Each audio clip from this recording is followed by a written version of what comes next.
CG TET 2024 का model उत्तर जारी हो चुका है। बहुत सारे साथी दावा आपत्ति कैसे करना है ये नहीं जानते, तो मैं आज इस वीडियो में दावा आपत्ति करने की पूरी प्रोसेस A to Z बताने वाला हूं। साथी नए हैं हमारे YouTube चैनल को सब्सक्राइब कर लेंगे।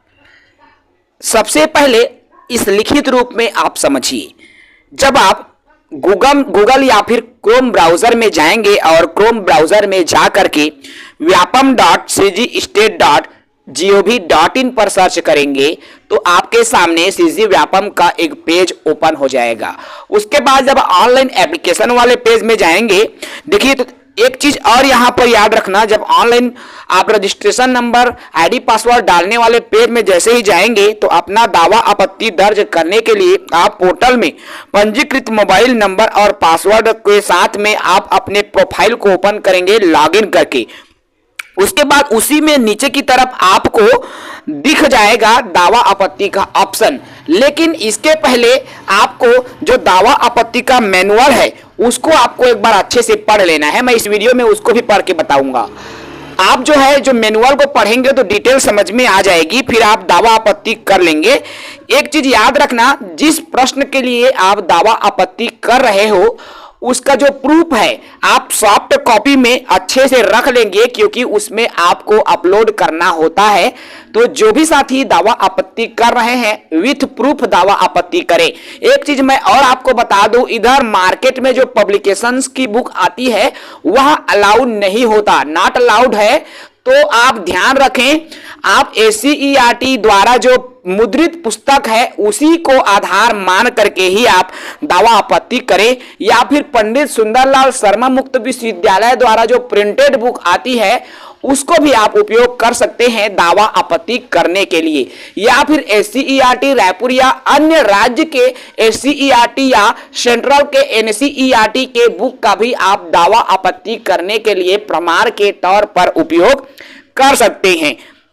जैसे ही आप दावा आपत्ति कंप्लीट कर लेते हैं उसके बाद इसकी एक पावती भी प्रिंट आउट या उसको डाउनलोड करके अपने पास सुरक्षित जरूर रख लेंगे, ताकि समय आने पर उनकी जरूरत अगर पड़ जाए उस स्थिति में वो आपके पास रहे।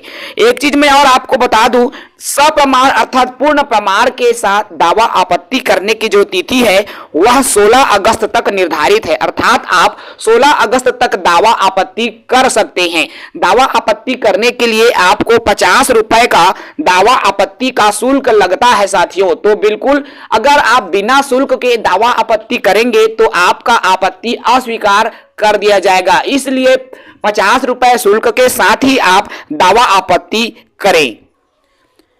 आइए अब हम सीजी व्यापम द्वारा जो दावा आपत्ति के संबंध में दिशा निर्देश जारी हुआ है उसकी बात करते हैं। देखिए, कल ही की तारीख में दावा आपत्ति की दिशा निर्देश है। मैं अपर प्राइमरी का ओपन किया हूं, प्राइमरी अपर प्राइमरी का सेम ही है।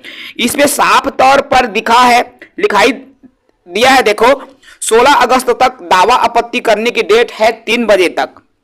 दावा आपत्ति दर्ज करने के लिए अभ्यर्थियों को व्यापम के प्रोफाइल पेज में लॉगिन करना है, और लॉगिन करने के बाद प्रोफाइल के अंदर आपको दावा आपत्ति का एक टैब प्रदर्शित होगा। और वो टैब कहां प्रदर्शित होता है, जो आप आवेदन डाउनलोड जो आप प्रिंट आउट है उसके बाद रिजल्ट आता है, आपका एडमिट कार्ड वाला जो टेब आता है उसी के नीचे में दावा आपत्ति का टेब आपको ओपन होगा। अब दावा आपत्ति को पंजीकृत कराने के पूर्व आपत्ति के पक्ष में दिए जाने वाले दस्तावेजों को उनके नाम, पंजीयन क्रमांक लिखकर हस्ताक्षर और हार्ड कॉपी को भी आपको अपलोड करने के लिए तैयार रखना है। डाक या स्वयं उपस्थित होकर यदि आप दावा आपत्ति करते हैं तो अस्वीकार कर लिया जाएगा, इसलिए उसी टेब में जाकर ही वहां पर आप प्रिंट आउट को अपलोड करें। याद रखें, दावा आपत्ति करने के लिए 50 रुपए का दावा आपत्ति शुल्क का भी भुगतान करना होगा। यदि आप शुल्क का भुगतान नहीं करते तो आपत्ति अस्वीकार कर दी जाएगी। तो इस बात का विशेष ख्याल रखें, और इस तरह से आप सिर्फ अपने लॉगिन पासवर्ड में जा करके लॉगिन करके ओपन करेंगे और वहीं से आप दावा आपत्ति कर सकते हैं। बिल्कुल इजी प्रोसेस है दावा आपत्ति करने के लिए। तो आई होप आपको दावा आपत्ति से जुड़ी हुई उनसे जुड़ी समस्याओं का समाधान इस वीडियो के बाद हो गया होगा। जो साथी नए हैं चैनल से जुड़े, चैनल को सब्सक्राइब करें। जय हिंद।